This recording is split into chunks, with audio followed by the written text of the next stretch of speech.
Hey guys, welcome back to my channel. My name is Debbie.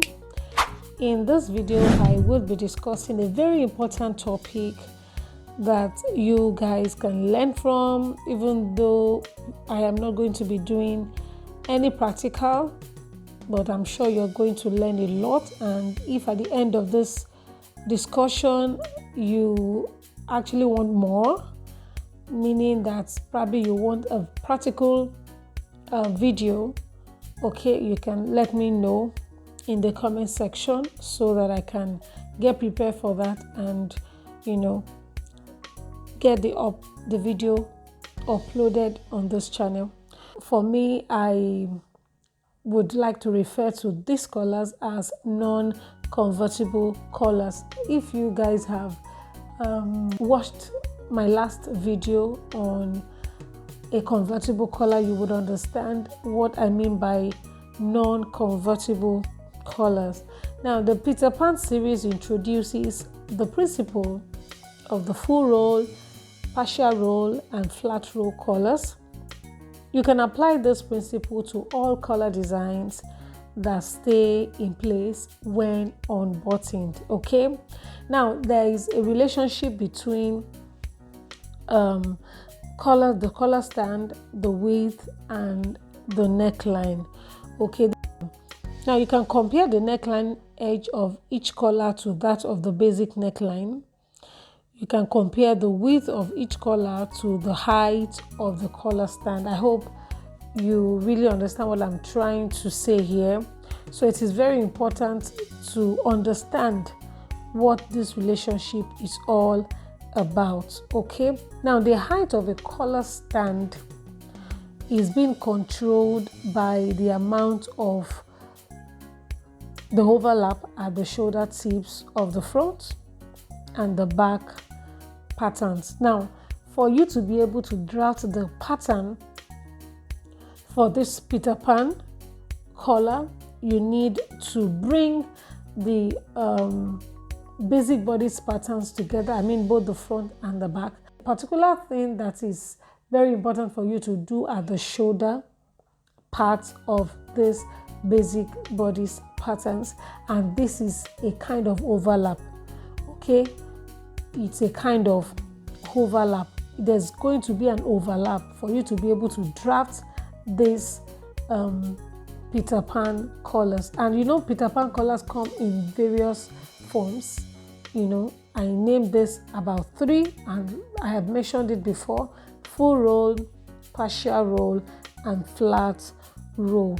Now, this pattern making technique is called the 4-to-1 rule and is illustrated in the development of the Peter Pan collar. Like I said, if you really want a practical aspect of this video, I would advise you to drop in the comment section below. Drop your request in the comment section, because if I don't see any requests, I will just believe that you understand what this video is all about, and you can also do more with this little information that I'm giving you. Okay, so the first one, like I said, is full roll, and this is a 1-inch stand. In terms of width, the full roll has 2.75 inches wide, and you would see that the neckline, the collar itself, is a bit high. Okay, you will see that this collar is a bit high. It's a bit high compared to others. So this is what I call a full roll collar, and like I said, some of the characteristics is 1-inch stand and 2.75 inches wide. Okay, now the second one that I'm to consider is what I name as partial roll collar.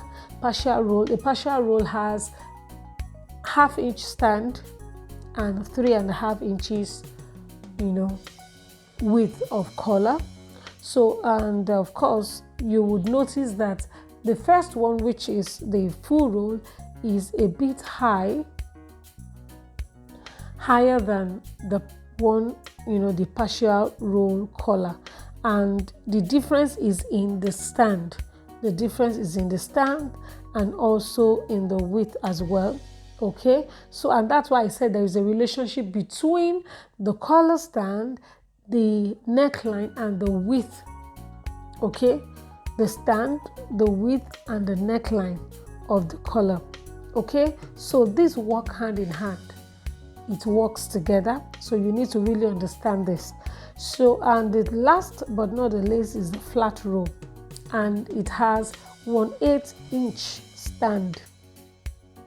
It has a 1/8 inch stand, and any width is fine. Okay, and you should be a bit close to the shape of the basic neckline, or is the closest now of all the colors, is the closest to the shape of the basic neckline, and the width is more or higher than the partial roll collar. Okay, now if you are to compare those three colors, you would notice that in terms of stand, which also dictates the height of it. Okay, you will notice that the first is higher, the second is, high, but not as high as the first one, and the third one is like almost flat. Okay, and this is that's why I call it a flat roll collar. Okay, so by design, the collar of the Peter Pan is rounded. I want to just name it a non-convertible collar because it actually takes the shape of the neckline. Okay, and that's why it's rounded.